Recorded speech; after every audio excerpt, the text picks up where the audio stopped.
Accident वगैरह में क्या होता है ना, कई बार देखिएगा जब गाड़ी चलाया जाता है तो जो खास करके 4 व्हीलर या बाइक में तो वैसे बैठा रहेगा और जो स्टीयरिंग संभालेगा, जब एक्सीडेंट होता है सीट बेल्ट नहीं लगाएगा ना, ये सीधे जाके ये स्टीयरिंग किस पे लगेगा, चेस्ट पे। तो अक्सर ड्राइवर को देखिएगा ना स्टीयरिंग में भी गिर के मरा रहेगा, इसे लग गया डायफ्राम पे, कहानी खत्म। अब वहीं पे बेचारा मर जाएगा। इसलिए कहता है सीट बेल्ट लगा के रखो। जैसे गाड़ियों के आगे झटका लगता है वो बलून 1 माइक्रोसेकंड में खुल जाता है, तो आपके आगे एक तकिया जैसा बन जाता है कि बाई द वे अगर मुड़िया पटकाया इसे तो उसी पे तकिए पे रह जाएगा।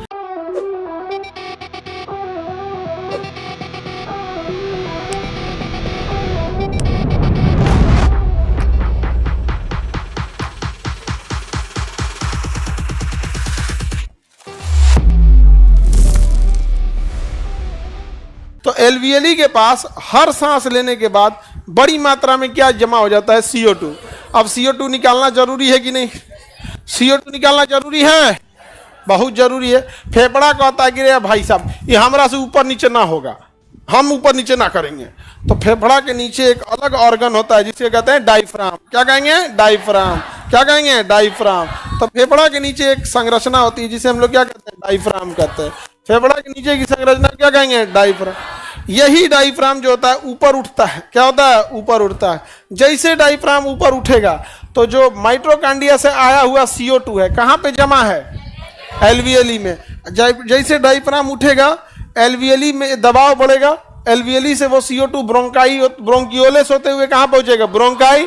अब वापस ट्रैकिया उसी रास्ते से कहाँ निकल जाएगा, बाहर। तो बताइए सांस को छोड़ने में सबसे ज्यादा हेल्प कौन करता है, डायफ्राम। कौन करेगा? सांस छोड़ने में हेल्प करता है डायफ्राम। कौन हेल्प करेगा? अगर डायफ्राम ना हो तो निःश्वसन यानी बाहर सांस निकलेगा, नहीं निकलेगा, फिर फेफड़ा वैसे ही रह जाएगा। देहात में लोग इस डायफ्राम को पंजरी बोलते हैं। क्या बोलते हैं?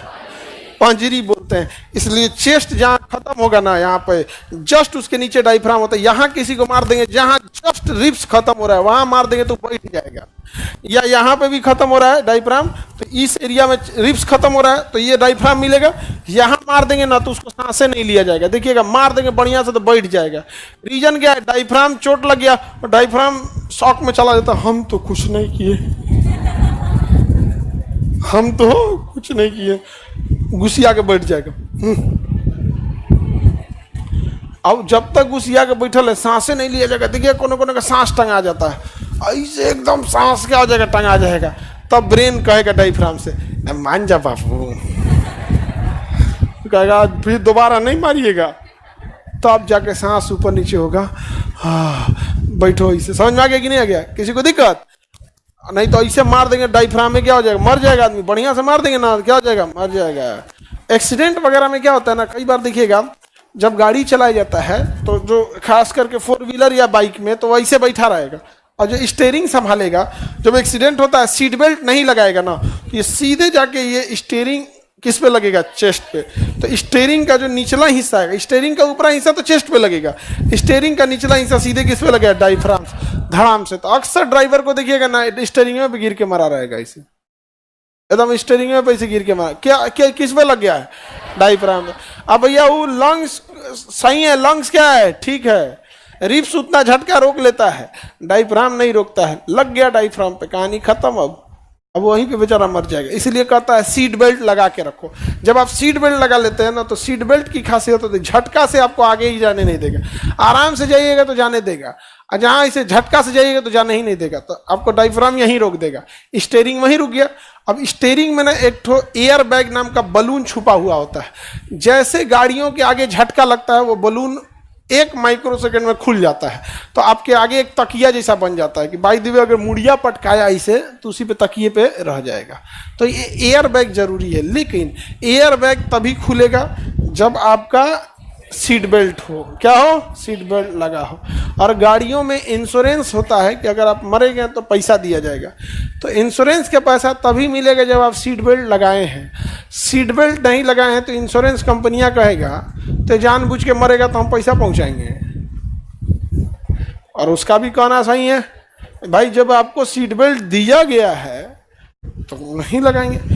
एक एक आदमी को देखते हैं सीट बेल्ट के लिए, तो सीट बेल्ट वह नहीं लगाता है, कहता कपड़ा का क्रीच बिगड़ जाएगा, कपड़ा का क्रीज टूट जाए। बाबू तुम इतने बुलंदी पे जाओ कि कोई तुम्हें कपड़ों से जज ना करे। यदि लोग कपड़ों से जज करते हैं तो आधी धोती पहनने वाला गांधी की फोटो आज नोट पर नहीं होती। नहीं समझे? अभी की इंडिया के लोग जो होते हैं ना बड़ा ज़्यादा जज करते हैं तुरंत किसी किसी को। आज आप असली हीरा की अंगूठी लड़का या लड़की पहन के देखो, सब कहेंगे सब कोने मेला में से खरीदे हो।